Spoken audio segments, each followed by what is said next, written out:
चलिए देखिए प्यारे बच्चों, हम लोगों ने अभी तक 4 चैप्टर तक देख लिए। आज नया चैप्टर यानी 5वां चैप्टर लेकर आए समानांतर श्रेणी। क्या लेकर आए हैं? समानांतर श्रेणी।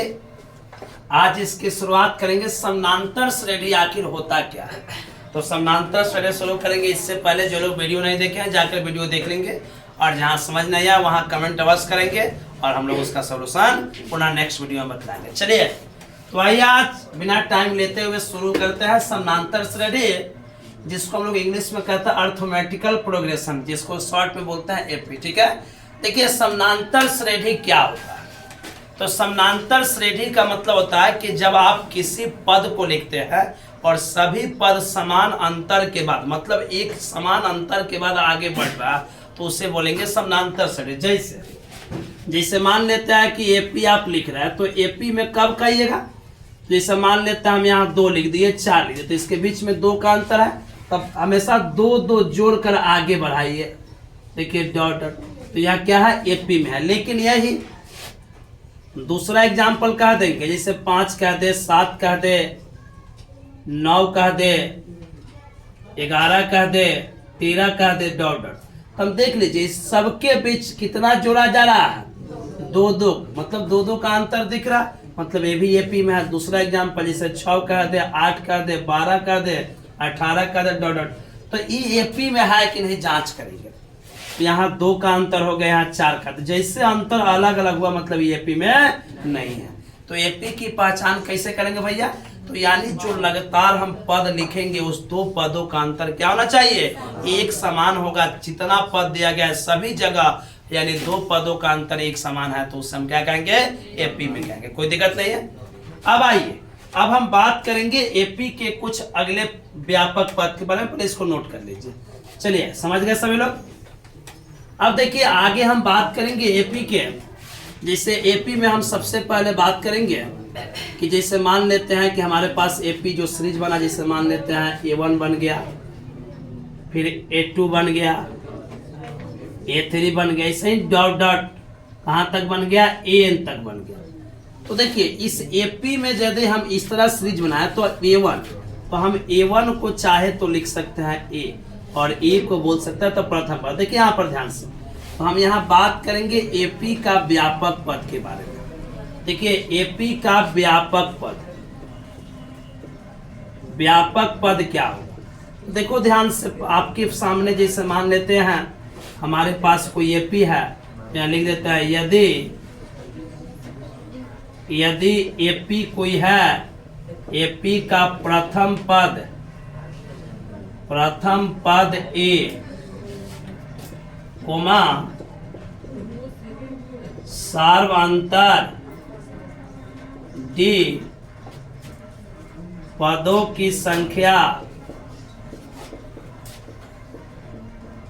n है, तो देखिए ध्यान से, मतलब आपके पास कोई समानांतर श्रेणी होगा जिसका प्रथम पद क्या होगा, a, सार्वंतर होगा d, और पदों की संख्या क्या होगा, n हो। तो कैसे हम इसको हल करेंगे, देखिए ध्यान से। तो व्यापक पद में सबसे पहले एक नंबर में यहाँ पूछेंगे हम किसी भी एपी के लिए nवां पद, तो nवां पद के लिए सूत्र को हम किससे डिनोट करेंगे, तो nवां पद को लिखते हैं हम an या Tn। क्या लिखते हैं, an या Tn।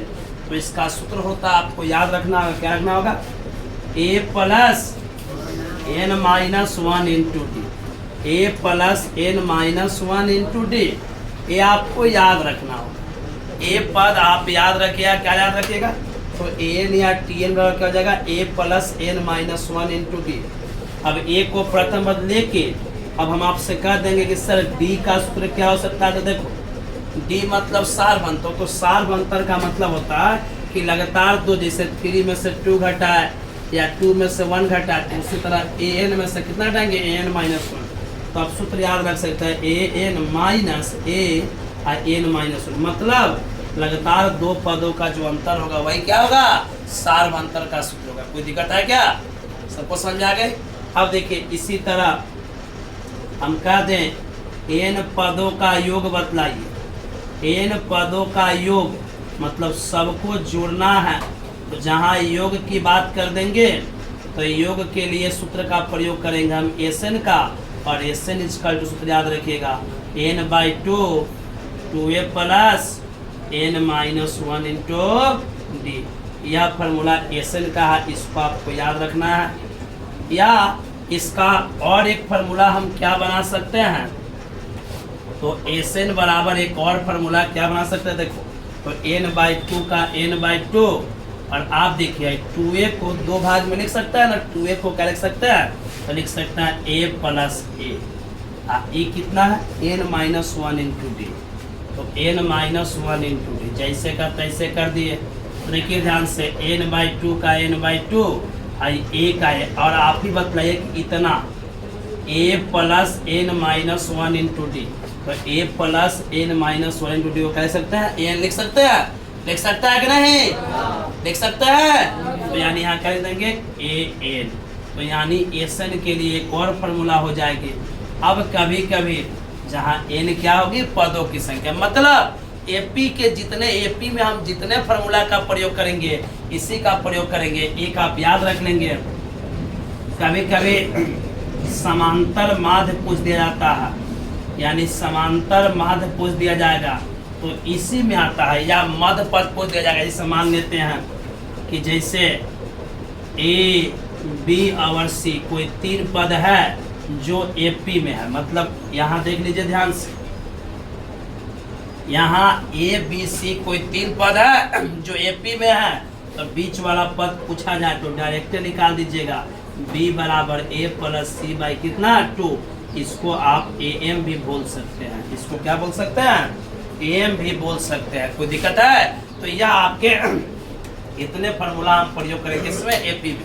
अब आइए इस पर क्वेश्चंस कराते हैं। तो सबसे पहले यह इसका इंट्रोडक्शन रहा, सबसे पहले आप नोट कर लीजिए जल्दी जल्दी, और बहुत जल्दी ही क्वेश्चंस लगाते हैं। चलिए इसको सब लोग नोट करिए, 5 मिनट का टाइम।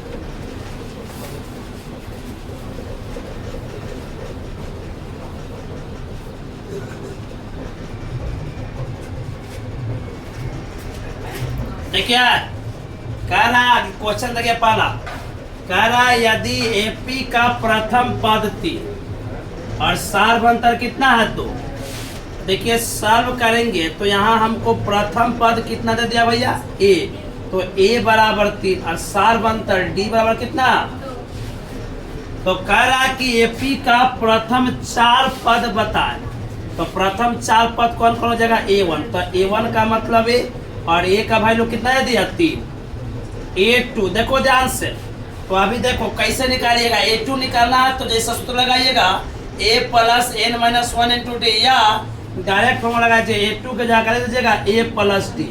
तो a का मान कितना है, a का मान है 3 और d का मान कितना है 2, तो 3 और 2 कितना हो जाएगा 5। उसी तरह a3 तो डायरेक्ट ले जाए a और एगो एकरा से कम, तो एगो 3 से वो कम कितना आएगा, जैसे n-1 लिखते थे तो n का जगह कितना हो गया, जैसे देखो यहाँ पे एक बार समझ जाओ an बराबर क्या लिखते थे, तो a प्लस क्या लिखते थे a प्लस n-1 इंटू, तो a अब यहाँ a3 आ गया, तो a प्लस 3-1 इंटू डी लिखोगे तो a3 में से गया, तो हमें क्या ली a3 equal to a plus 2d लिख सकता है कि नहीं, आया समझ में। तो हम डायरेक्ट लिख देंगे a3 equal to a plus 2d। a का मान कितना है 3 और प्लस d का मान कितना है 2, तो देखो 3 और 2 2 ना 4, तो 4 और 3 कितना हो जाएगा 7। a4 तो a4 के लिए a प्लस 3d, तो a का मान कितना है 3, तो a का मान 3 और 3 गुना d का मान 2, तो 3 2 ना 6 6 3 9। तो लास्ट में आप ये आवाज लिख दीजिएगा, अतः एपी का प्रथम 4 पद बराबर, देखो कौन कौन आ गया, तो एगो 3 आया, एगो 5 आया, एगो 7 आया और एगो का आया 9 आंसर। देखिए अगला क्वेश्चन सबको समझ में आ गया तो सब लोग कमेंट कर दे। देखो कह रहा है यदि an बराबर 2n प्लस 3 तो एपी का प्रथम 4 पद बताया तथा सार्वभौमंतर भी ज्ञात कर। देखो हमारे पास सबसे पहले सल, अब देखिए an बराबर दे दिया, an बराबर कितना दिया 2n प्लस 3 और तो कह रहा है कि आप d बराबर भी बतलाइए और इसका प्रथम 4 पद बतलाइए। ठीक है, तो देखो कैसे निकालिएगा भैया। तो an, तो अब प्रथम पद a1, अब n के जगह कितना आ गया, देखो n के जगह अब कितना हो गया, कितना हो गया, n के जगह कितना हो गया, 1, क्या हो गया 1, तो क्या हो गया 2 गुना n की जगह 1 प्लस 3, तो 2 गुना प्लस 3 कितना हो जाएगा 5। इसी तरह देखिए क्या निकालेंगे a2, तो फिर लिख दो यहाँ पर 2 गुना n की जगह 2 प्लस 3, तो 2 2 ना 4 3, फिर देखो a3, तो 2 गुना n की जगह 3 प्लस 3, 3 2 ना 6 3, फिर देखिए a4, तो कितना हो जाएगा 2 गुना 4 और प्लस 3, 4 2 8 3 11, लास्ट लिख देंगे।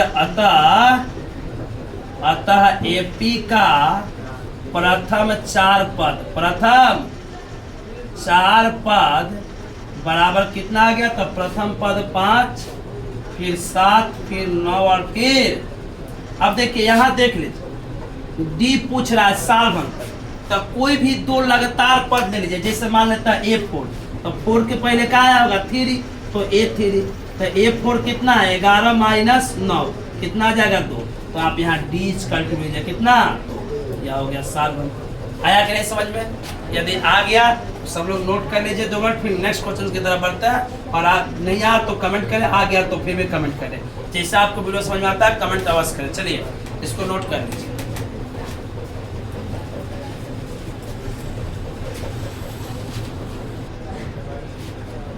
चलिए अगला क्वेश्चन नंबर 3 लेकर आ गए। देखिए क्वेश्चन क्या कर रहा है, यदि किसी एपी का प्रथम पद 5 तथा सारभंतर 3 है तो 34वां पद ज्ञात करें। देखो ध्यान से, सबसे पहले सल में दिया है, आपके सामने क्या दिया है, तो a बराबर 5 और d बराबर 3, कह रहा है a 34 बराबर हुआ। देखिए चूंकि a 34 बराबर क्या हो जाएगा, तो a प्लस 33d हो जाएगा। तो देखो a का वैल्यू कितना है, a का वैल्यू 5 और प्लस 33, क्योंकि देखो a 34 बराबर, तो a प्लस इसे n माइनस 1 करेंगे तो 34 माइनस 1 33 आएगा, तो 33d, तो 5 प्लस 33 और d का वैल्यू कितना है 3, तो 3 लिख दो। तो देखो 33 3 99 होगा, तो 99 और 5 कितना हो गया 104। यह आपका आंसर। आया कि नहीं समझ में, कमेंट करके बताएं। अगला क्वेश्चन देखिए, कह रहा है यदि किसी एपी का चौथा पद 12, देखिए सल में सबसे पहले आपको क्या दिया, a4 इक्वल टू 12, तो इसका मतलब a प्लस 3d लिख सकता है ना, a plus 3d equal to 12, समीकरण 1। कह रहा 20वां पद 60, तो a 20 इक्वल टू कितना दिया 60, तो a 20 को लिख सकता है a प्लस 19d बराबर 60, समीकरण 2। अब सबसे पहले क्या करा, बराबर पद ज्ञात कीजिए। तो बराबर पद हम तभी निकालेंगे कि जब हमको a और d का मान निकल जाए। तो जैसा हम आपको सिखाए थे कि x y का मान कैसे निकालते हैं, तो आप पीछे जाकर 2 चौरंगी समीकरण में 4 विधि बताए थे, विलोपन प्रतिस्थापन बताया था ना, वहाँ एक बार जाकर देखे ग्राफ ही है। तो इसमें हम क्या करता है, विलोपन का प्रयोग कर देता है। हम क्या कर देता है कि समीकरण 1 माइनस 2 से, समीकरण 1 में से 2 को घटा दीजिए, तो 1 क्या है a प्लस 3d बराबर 12, समीकरण 2 कितना a प्लस 19d बराबर 7, घटाइए चिन्ह चिन्ह माइनस माइनस माइनस, इससे कट जाएगा, 3 में से 19 जाएगा कितना आएगा माइनस 16d, अब 12 में से 60 जाएगा कितना आएगा माइनस 48, माइनस माइनस प्लस 48, इसलिए d का वैल्यू कितना आ जाएगा 3। अब देखिए जब d का वैल्यू 3 आ गया तो माना तो d बराबर 3 समीकरण 1 में रखने पर, समीकरण 1 में रखने पर आ जाइए समीकरण 1 देखिए, 1 यहाँ है ना, तो a प्लस 3d बराबर 12, तो a का वैल्यू कितना है, a का वैल्यू नहीं दिया है, a प्लस 3 गुना d का मान कितना निकाले हैं 3, अब बराबर 12, तो a प्लस 3 9 बराबर 12, तो इसलिए a बराबर कितना आता है, देखो प्लस में उधर जाएगा माइनस, तो लिख दो पर 12 माइनस 9,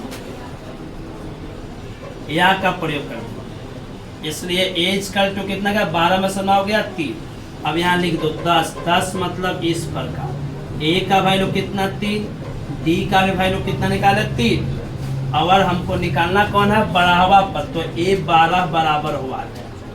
देखिए ध्यान से, चूंकि a 12 का सूत्र क्या बतला है, तो a प्लस 1 को एकरा से कम 11 लिख दीजिएगा ना, तो a का मान कितना है 3, अब प्लस 11 गुना d का वैल्यू कितना आया 3, तो 11 3 आई 33, तो 33 और 3 कितना हो जाएगा 36। अतः एपी का यहाँ बढ़ावा जो पद है कितना आ गया 36, यही हो गया फाइनल। आया कि नहीं समझ में? यदि आप सब लोगों को आ गया समझ में तो आप सब लोग कमेंट, मतलब आ गया सब लोगों को समझ में, तो आप लोग कमेंट करें और कमेंट अवश्य करें समझ आया कि नहीं आया। फिर लगता है कि आपको वीडियो अच्छा लगा तो सब्सक्राइब भी कर दें और फिर दूसरे के पास शेयर भी करें। चलिए आज के लिए जय। फिर अगले वीडियो में हम लेकर आएंगे क्या, तो अगले वीडियो में हम लेकर आएंगे योग संबंधी प्रश्न। चलिए आज के लिए जय।